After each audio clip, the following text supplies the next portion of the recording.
Il était une fois un bois, le bois Lantal. Un nom qui ressemble à une caresse, une promesse.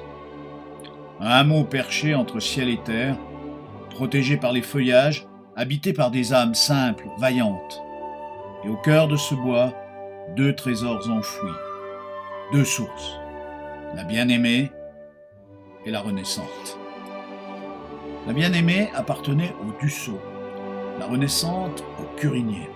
2 familles, 2 lignées, 2 destins entrelacés. Et l'eau, toujours l'eau, qui jaillissait pure, vivante, minérale. Les hommes travaillaient à la source, ils en parlent encore, avec leurs gestes précis, leurs souvenirs en éclats de bouteilles.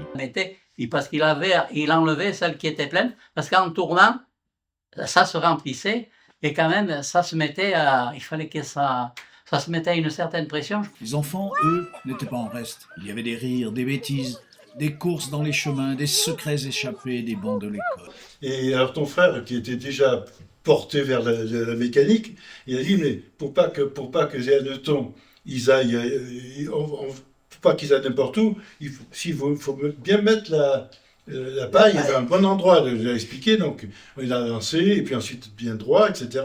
Et donc, mais il a inventé un autre truc, on va faire des hannetons à réaction. Et puis un jour, un berger est passé, sans chien, 2 oies à sa place, gardienne du troupeau, reines inattendues du bois Lantal. Pourquoi un tel troupeau? C'est quand même fascinant. C'est nos passions. Puis vint l'ordre. En 1949 pour les Curinier, en 1962 pour les Dussault. On déclara l'eau impropre. Mais c'était l'époque, pas l'eau qui devenait dure. 49, ils sont partis en 49 parce que les analyses n'étaient pas bonnes, ou mauvaises.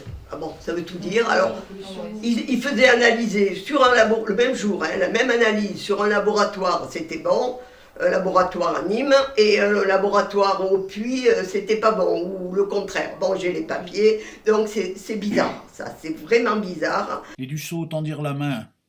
Ils aidèrent les Curinier à repartir, à Dornas, à la Châtelaine, jusqu'au jour où le département de l'Ardèche demanda à André de reprendre les sources de Vals-les-Bains. Les Dussault aussi refirent leur vie. À Moron-les-Bains, leur eau désaltérait jusqu'aux hôpitaux. Une réussite, mais le cœur restait ailleurs. Donc on sentait qu'on allait avoir un avenir sûrement peut-être plus brillant qu'au bois Lantal, mais ça n'empêchait pas le regret d'avoir quitté notre Ardèche. L'école elle-même fut transférée de Serres au bois Lantal. Était-ce une bonne idée? Pas sûr. Bien sûr, la vie battait ici au bois Lantal entre les pierres et les pupitres. Mais il y a eu du pouvoir. Que c'est plutôt une histoire de pouvoir, puisque c'est surtout Monsieur Fontanille, à l'époque, qui habitait sur bois Lantal, qui avait une source, et qui était procureur, qui s'est battu pour que l'école arrive à bois Lantal, alors que le conseil municipal de Chagnac a été contre pendant des années.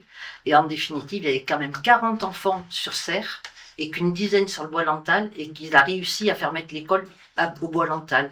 Ce qui veut dire que tous les enfants qui descendaient de Serres, et les tout petits ne pouvaient plus descendre, du fait de la distance et quand les hivers étaient quand même très rigoureux, et il se retrouvait que les enfants pâtissaient. Aujourd'hui, Mathilde revient. Elle marche entre les ruines et les souvenirs. Elle écoute. Peut-être que l'eau lui parlera encore.